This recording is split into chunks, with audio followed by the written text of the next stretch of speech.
Hi, Sharon Raji Maynard here, Grandma Sharon, and the political season upon us, and more people waking up to the fact that life is hard, and some of the things out they're seeing in the world, in your country, is absolutely crazy and seems insane. I wanted to revisit the founding of the United States of America. We often have been moved to believe that this is a Christian country. It was based on the principles of religion, and it was not that. The forefathers, especially Benjamin Franklin, studied the Six Nations that we call the Iroquois nations, the indigenous tribes who had moved from conflict, violence, retaliation, killing each other into a time of peace. And they did that because of a being they called the peacemaker, who came from the west to the east where they live and was brought into their villages, into their tribes, 5 of them initially, to teach them how they could live in peace with one another. And the concept was this: we all agree on common values.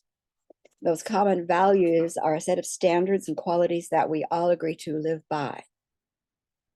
When we are in alignment to those qualities, we could say we are in individual good mind.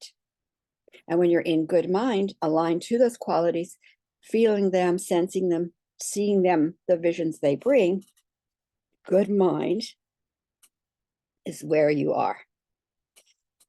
And so knowing human beings have the tendency to be triggered, sometimes they get triggered out of good mind. Instead of feeling generous with one another, I am now angry with you. I am blaming you. That is out of good mind. And my commitment in living in such a society would be to say, well, wait a minute, I am out of good mind.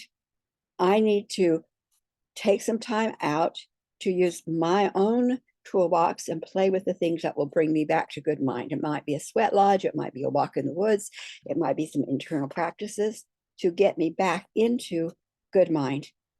And when that individual withdraws, he isn't blamed, he isn't made fun of, he's honored, and everything stops. If they're in discussions, everything stops until that individual is back into the group, into the discussion, political, family, community, back in the alignment to what they have as a community agreed on as good mind.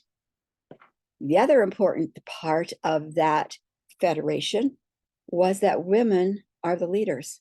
They are the ones who ultimately decide the energies and the impact from actions, behaviors, plans. Is it going to be in the energy of good mind? It was the women's job to discern, to call out what needs to be corrected, and to be respected and honored for that. Now, what happened with our forefathers, they set some qualities. I don't think they ever said, okay, if you're out of good mind, we will stop discussions until you're back in good mind. I don't think they ever did that. And they certainly did not put in place the criteria that women would be the ones who would be sensitive enough to know if the energy, the conversations, the actions would be in good mind, therefore building, sustaining, and empowering what was beneficial for the community. So this is not a country based on Christian principles, religious principles.